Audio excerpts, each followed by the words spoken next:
Bollywood cafe आज explain कर रहा है एक American psychological thriller movie deep water जो हाल ही में 22 में रिलीज हुई है।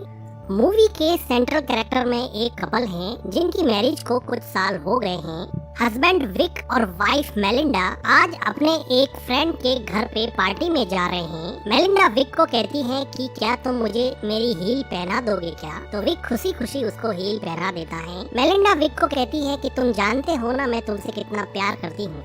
ये सुनकर विक को जैसे कुछ हर्ट हुआ और वो अपनी वाइफ को बिना जवाब दिए कहता है कि चलो चलते हैं। विक और मेलिंडा अपने फ्रेंड के घर पे पार्टी में जाते हैं। वहाँ पर मेलिंडा को अपना एक पुराना दोस्त जॉयल मिल जाता है जिसके साथ वो बिजी हो जाती है। इधर विक अपने फ्रेंड्स के साथ कुछ बातें करने के बाद में मेलिंडा को ढूंढता है तो वो देखता है कि मेलिंडा घर के नीचे स्विमिंग पूल में जॉयल के साथ एंजॉय कर रही है और उसको किस भी कर रही है। ये देखकर मेलिंडा के हस्बैंड विक को दुख हुआ, लेकिन सरप्राइजिंगली अपनी बीवी को दूसरे किसी आदमी के साथ देखने के बाद में भी विक शॉक नहीं हुआ, उसको कुछ भी सरप्राइजिंग नहीं लगा। विक के फ्रेंड भी विक को कहते हैं कि तुम्हारी वाइफ और जॉयल के कुछ रिलेशन लग रहे हैं, तुम कुछ करते क्यों नहीं।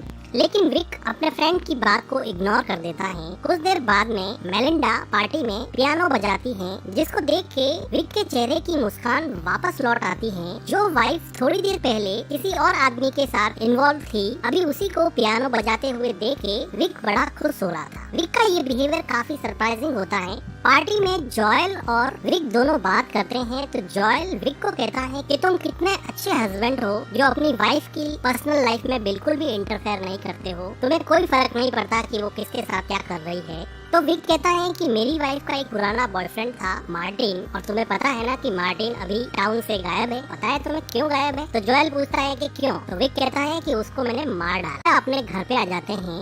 इन दोनों की एक बेटी है ट्रिक्सी, और ट्रिक्सी को संभालने के लिए एक बेबी सीटर आती है। आज बेबी सीटर के सामने ही मेलिंडा ने अपना टॉप उतार दिया है। तो विक बेबी सीटर को समझाता है कि मेरी वाइफ एक अलग कल्चर से बिलोंग करती है, वो ब्राजीलियन है और वो काफी ओपन माइंडेड है, इसलिए तुम इस चीज को माइंड मत करना। तो मेलिंडा कहती है कि अमेरिका कितना सफोकेटिंग है, यहाँ पे लोग कितने रिजर्व रहते हैं। इसके बाद में विक मेलिंडा को बॉडी मसाज देता है और उसको पूछता है कि तुम्हें ऐसे लड़के ही क्यों पसंद आते हैं जिनके पास इंटेलिजेंस या ब्रेन नहीं होता है। तो वो अपने हस्बैंड को काउंटर करते हुए पूछती है कि do you like me for my brain और समथिंग एल्स। वो कहती है कि मैं ब्रेन के लिए लड़कों को नहीं चॉइस करती हूँ, मैं प्लेजर के लिए करती हूँ। बॉडी मसाज के बाद में मेलिंडा विक को दूसरे रूम में जाने के लिए कहती है। तब हमें पता चलता है कि हस्बैंड वाइफ दोनों अलग अलग रूम में सोते हैं। ब्राजीलियन वाइफ और अमेरिकन हस्बैंड की लाइफ बाहर से बिल्कुल परफेक्ट दिखती है, लेकिन अंदर से इनकी लाइफ पूरी तरह से बिखरी हुई है। वाइफ अपने बॉयफ्रेंड्स के साथ एंजॉय करती है और हस्बैंड वाइफ को बहुत प्यार करता है, वो उसको छोड़ना नहीं चाहता, तो वो उसके लवर्स को धमकाता है और उन्हें उनसे दूर करने की कोशिश करता है। विक अपना ज्यादातर टाइम अपनी बेटी ट्रिक्सी के साथ बिताता है और बाकी का बचा हुआ टाइम अपनी हॉबी हेलिसिकल्चर यानी कि स्नेल्स को रेस करने में बिताता है। विक ने अपने घर के बाहर गार्डन में एक छोटा सा स्नेल कल्चर के लिए रूम बना रखा है और यहाँ पर विक काफी टाइम स्पेंड करता है। विक और मेलिंडा की डॉटर ट्रिक्सी बहुत ही स्मार्ट है। आज वो अपने स्कूल के प्रोजेक्ट के लिए रेडॉक्स रिएक्शन फॉरवर्ड पोटैटो से चलने वाला रोबोट बना रही है। वो इतनी स्मार्ट है कि अपने डैड और अपनी मदर के बीच में चल रहे कॉन्फ्लिक्ट को बहुत अच्छे से समझती है। विक अपनी डॉटर ट्रिक्सी को स्कूल छोड़ता है तो ट्रिक्सी की स्कूल टीचर कैली, जो कि विक की बहुत अच्छी फ्रेंड थी, वो कहती है कि मैंने सुना है कि तुम लोगों का मर्डर कर रहे हो। जॉयल टाउन में ये बात फैला रहे हैं कि तुमने अपनी वाइफ के एक्स बॉयफ्रेंड मार्टिन का मर्डर किया है। विक कहता है कि मैं तो सिर्फ मजाक कर रहा था। तो कैली कहती है कि मजाक हो या सच हो, लेकिन आइडिया तुम्हारा काम कर गया, अब जॉयल तुम्हारे घर के आसपास कभी फटकेगा नहीं। यही बात उसके दोस्तों को भी पता चलती है। तो विक कहता है कि देखो मैंने कोई मर्डर नहीं किया, मैंने तो जॉयल के साथ सिर्फ मजाक किया था। वो अपनी वाइफ को भी समझाता है, लेकिन उसकी वाइफ उस पे बहुत चिल्लाती है कि तुमने मेरे दोस्त को डरा धमका कर पार्टी से भगा दिया और मुझे तो लगता है कि तुमने मार्टिन का मर्डर किया हो। वो कहती है कि जॉयल को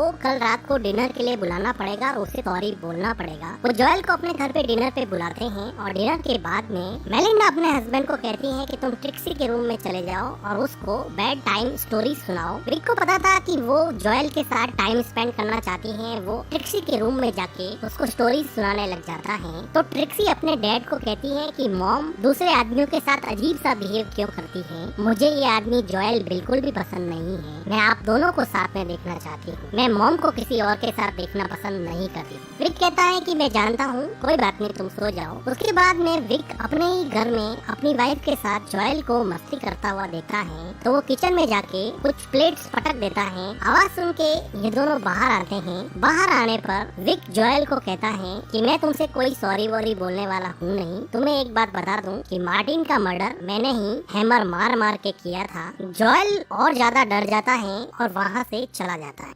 मार्टिन को मारा था मैंने भी सुना है। तो विक कहता है कि ये तो एक जोक था, तुम इसको इतना सीरियसली क्यों ले रहे हो। पार्टी में विक अपनी क्लोज फ्रेंड और ट्रिक्सी की स्कूल टीचर कैली के साथ डांस करता है, जिसको देखकर मेलिंडा काफी जेलस होती है और वापस जाते समय वो विक को प्लीज करती है। इसके बाद ये दोनों घर पे जाके पैशनेटली इंटीमेट होते हैं। विक को थोड़े दिनों के बाद में पता चलता है कि मेलिंडा पियानो क्लासेस ले रही है और वहाँ पर उसका टीचर चार्ली अब उसका नया बॉयफ्रेंड बन गया है। विक अपना टाइम तो स्पेंड स्नेल कल्चर में बिताता था, लेकिन उसकी इमेजिनेशन अब अपनी वाइफ को चार्ली के साथ रोमांटिकली इन्वॉल्व होते हुए देखती हैं। आज मेलिंडा घर पे भी नहीं है, जिसकी वजह से इमेजिन करते करते विक पूरी रात सो भी नहीं पाया है। अगले दिन सुबह जब मेलिंडा घर पे आती है तो विक उसको पूछता है कि कहाँ गई थी। तो मेलिंडा बिल्कुल क्लियरली बता देती है कि वो चार्ली के साथ है और वो उसके साथ क्वालिटी टाइम स्पेंड कर रही है। विक को तो ये पहले से ही पता था।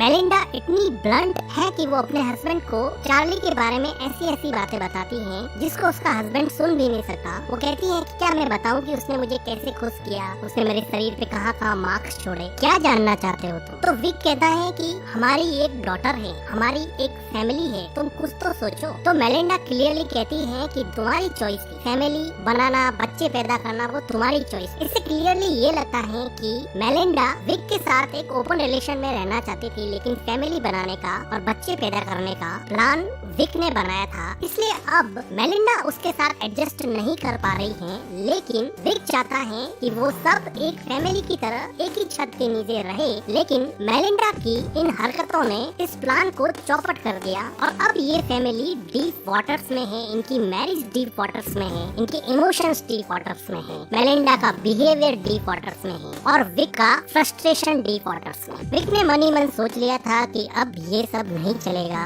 आज विक के किसी और फ्रेंड के घर पे पार्टी है और सब लोग यहाँ पे खूब एंजॉय कर रहे हैं। मेलिंडा का पियानो टीचर और उसका बॉयफ्रेंड चार्ली भी आया है, जिसको देख के मेलिंडा बहुत खुश होती है, लेकिन विक काफी अपसेट हो जाता है। पार्टी में मेलिंडा के रिक्वेस्ट करने पे चार्ली वहाँ पे पियानो बजाता है, जिसको मेलिंडा काफी एंजॉय करती है। अब रात हो चुकी है और विक मेलिंडा को ढूंढ रहा है। विक मेलिंडा को सर्च करने के लिए ऊपर जाता है तो वो देखता है कि मेलिंडा और चार्ली काफी एंजॉय कर रहे हैं और अब वो दोनों कमरे से बाहर निकलकर स्विमिंग पूल में आ गए हैं और वहाँ पर भी काफी मस्ती कर रहे हैं, जिसको देख के विक का पारा चढ़ रहा होता है। अपनी आंखों के सामने अपनी वाइफ को चार्ली के साथ मस्ती करते हुए देख के अब विक ने अपने दिमाग में एक ऐसा प्लान बनाया है जिसका अंजाम चार्ली के लिए बहुत खराब होने वाला है। थोड़ी देर बाद में यहाँ पे बारिश होने लगती है, जिसकी वजह से एक एक करके सब लोग घर के अंदर चले जाते हैं। घर के अंदर सब लोग जब कुकीज एंजॉय कर रहे थे तब मौका देख के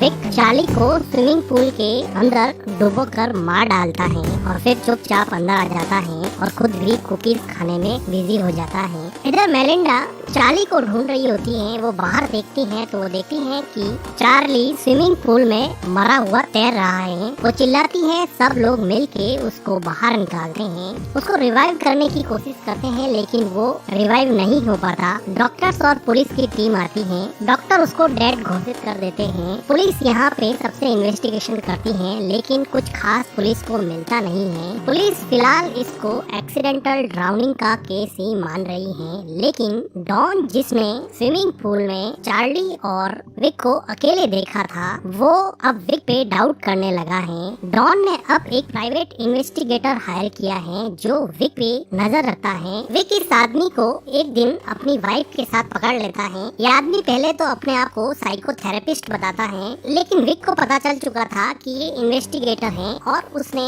अपनी वाइफ के बैंक स्टेटमेंट से पता लगाया कि उसकी वाइफ डॉन को कुछ पैसे इस इन्वेस्टिगेशन के लिए ट्रांसफर करती थी। तो वो अब डॉन के घर जाकर डॉन पर चिल्लाता है कि तुम्हें क्या हक बनता है कि तुम मेरे ऊपर किसी इन्वेस्टिगेटर को नजर रखने के लिए कहो। डॉन की वाइफ कैली डॉन को माफी मांगने के लिए कहती है, लेकिन वो कहता है कि मैं क्यों माफी मांगू, मैंने क्या किया है। इस इवेंट के बाद में विक और डॉन के बीच में दरार काफी बढ़ जाती है, लेकिन विक के लिए मुसीबत डॉन नहीं था, मुसीबत उसकी बीवी थी जो अब एक अपने नए बॉयफ्रेंड के साथ घूम रही है। टोनी नाम का ये आदमी मेलिंडा का कॉलेज में बॉयफ्रेंड था और अब वो किसी वजह से वापस यहाँ यूएसए में रीयूनाइट हो गए हैं, जिनको देख के विक के मन में जेलसी वापस से रीइग्नाइट हो गई है। इधर विक की डॉटर विक को कहती है कि डैड, मुझे पता है कि आपने क्या किया है, मुझे पता है कि आपने चार्ली को मार दिया है। तो विक कहता है कि अगर तुम्हें पता है तो फिर ये बात अपने बीच में ही रहनी चाहिए। इसके बाद में ट्रिक्सी अपने रूम में जाती है तो विक मेलिंडा को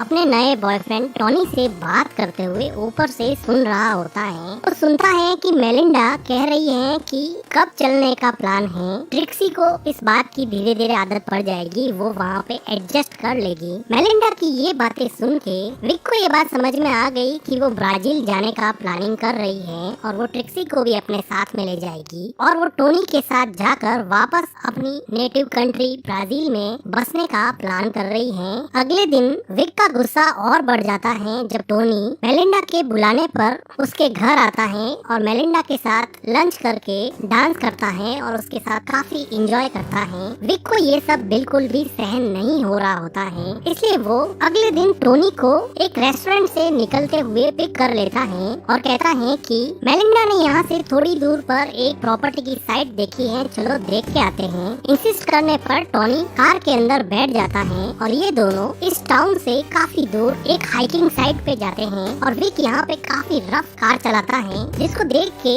टोनी को बड़ा अजीब लगता है। अब ये दोनों हाइकिंग साइट पे नीचे उतर जाते हैं। टोनी थोड़ा आगे चला जाता है तो विक एक पत्थर उठा के टोनी के सर पे अटैक कर देता है, जिसकी वजह से टोनी लुढ़कता लुढ़कता हाइकिंग साइट के बिल्कुल नीचे एक रिवर के पास जाके मर जाता है। विक नीचे आता है और टोनी की जेब से उसका वॉलेट निकाल देता है। विक टोनी की डेड बॉडी को एक बड़ा सा पत्थर अपने बेल्ट से बांधकर नदी के अंदर डुबो देता है। विक अपने डॉगी के साथ वापस घर पे आ जाता है और मेलिंडा को पूछता है कि आजकल टोनी नहीं दिखाई दे रहा, क्या बात है। विक अपनी डॉटर के साथ यहाँ पे अब आराम से शांति से खाना एंजॉय कर रहा है। मेलिंडा कहती है कि काफी दिन हो गए हैं हाइकिंग साइट पे पिकनिक पे नहीं गए, वहाँ पे चलते हैं।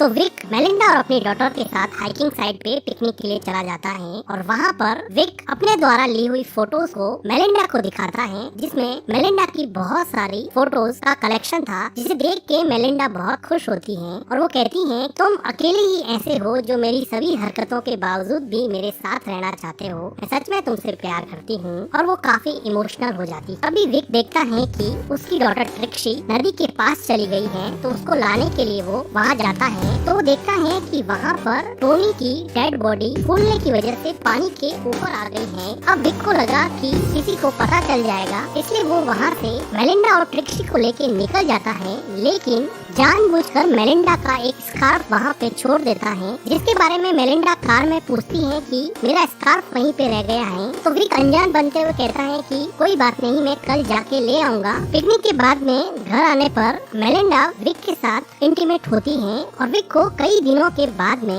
ऐसा लगा कि शायद मेलिंडा बदल गई है। अगले दिन विक मेलिंडा के उठने के पहले ही स्कार्फ लेने के बहाने से हाइकिंग साइट पे जाता है। मेलिंडा पीछे उठती है और विक को ढूंढती है और विक के स्मेल वाले रूम में पहुंचती है, जहां पर चेक करने पर वो देखती है कि टोनी का वॉलेट वहां पे रखा हुआ है, जिसको देख के वो समझ जाती है कि उसके हस्बैंड ने ही टोनी को मारा होगा, इसलिए वो डॉन को कॉल कर देती है। इधर हाइकिंग साइट पे विक टोनी की बॉडी को ठिकाने लगा रहा होता है, तो वहाँ पर अचानक से डॉन आ जाता है और कहता है कि विक क्या कर रहे हो। तो विक कहता है कि मेरी वाइफ का स्कार्फ यहाँ पे रह गया था। तो वो कहता है कि देखो स्कार्फ तो मेरे पास है और वो विक को बॉडी को पानी के अंदर धकेलते हुए देख लेता है और वो वहाँ से डर के मारे